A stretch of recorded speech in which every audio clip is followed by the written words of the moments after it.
एकदम hotel जेवुं restaurant style मेथी मटर पनीरનું શાક બનાવવા માટે एक बाउलમાં આપણે પાણી ગરમ કરી લીધું છે। એમાં આપણે 100 ગ્રામ લીલા વટાણાને 80% જેટલા બફાઈ જાય ત્યાં સુધી બાફી લેવાના છે। આ શાક હું 3 થી 4 વ્યક્તિઓ માટે બનાવી રહી છું। એ માપથી બધું માપ લીધું છે।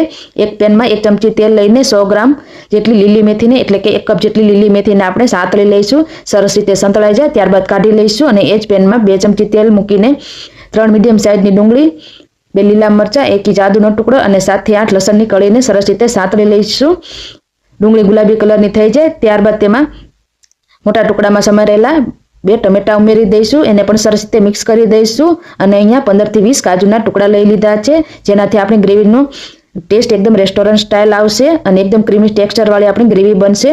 આ બધું સરસ રીતે સંતળાઈ જાય ત્યારબાદ ઠંડી કરીને આપણે આની ગ્રેવી તૈયાર કરી લેવાની છે। હવે જે કડાઈમાં શાક વઘારવાનું હોય એમાં તેલ ગરમ કરીને આપણે 100 ગ્રામ જેટલા પનીરને બધી બાજુથી સરસ રીતે ગોલ્ડન કલરના ફ્રાય કરી લઈશું। અહીંયા મેં હોમમેડ પનીર લીધું છે। એની રેસીપી જોઈતી હોય તો તમને ડિસ્ક્રિપ્શન બોક્સમાં મળી જશે।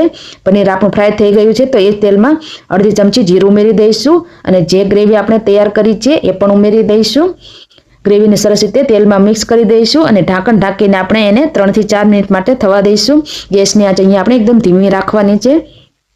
3 થી 4 મિનિટ બાદ સરસ રીતે તેલ ઉપર આવવા લાગ્યું છે તો હવે એમાં આપણે મસાલા મિક્સ કરી દઈશું। તો સૌથી પહેલા થોડી હળદર પાવડર, લાલ મરચું પાવડર, ધાણા જીરું પાવડર અને ગરમ મસાલા પાવડર પણ ઉમેરી દઈશું। તમારા ટેસ્ટ પ્રમાણે તમે બધા મસાલા વધારે ઓછા કરી શકો છો। હવે મસાલાને સરસ રીતે ગ્રેવીમાં મિક્સ કરી દઈશું। મસાલા સરસ રીતે ગ્રેવીમાં મિક્સ થઈ જાય ત્યારબાદ જે આપણા બાફેલા વટાણા હતા એ પણ ઉમેરી દઈશું અને સાથે સાથે જે સાતળેલી મેથી રાખી છે એ પણ ઉમેરી દેવાની છે। બંને વસ્તુને સરસ રીતે ગ્રેવીમાં મિક્સ કરી દઈશું। સરસ રીતે મિક્સ કર્યા બાદ એમાં આપણે 1/4 કપ જેટલું પાણી ઉમેરીશું જેથી કરીને આપણા જે વટાણા છે એ સરસ રીતે ચડી જાય અને ગ્રેવી પણ સરસ રીતે શાકમાં સરસ રીતે મિક્સ થઈ જાય અને ચડી જાય। તો પાણી ઉમેર્યા બાદ આપણે સરસ રીતે ઢાંકણ ઢાંકીને એને આપણે ફરીથી થવા દેવાનું છે। તો આપણે જે પનીર ફ્રાય કર્યું હતું એ પણ ઉમેરી દઈશું અને સરસ રીતે મિક્સ કરી દઈશું। ફરીથી ઢાંકણ ઢાંકીને એને આપણે માત્ર 2 મિનિટ માટે થવા દઈશું। 2 જ મિનિટમાં આપણું આ શાક બનીને તૈયાર થઈ ગયું છે। સરસ રીતે તેલ પણ છૂટું પડી ગયું છે। હવે આપણું શાક બનીને તૈયાર થઈ ગયું છે તો છેલ્લે આપણે એમના સ્વાદ અનુસાર મીઠું ઉમેરી દઈશું અને લીલા ધાણા ઉમેરી દઈશું।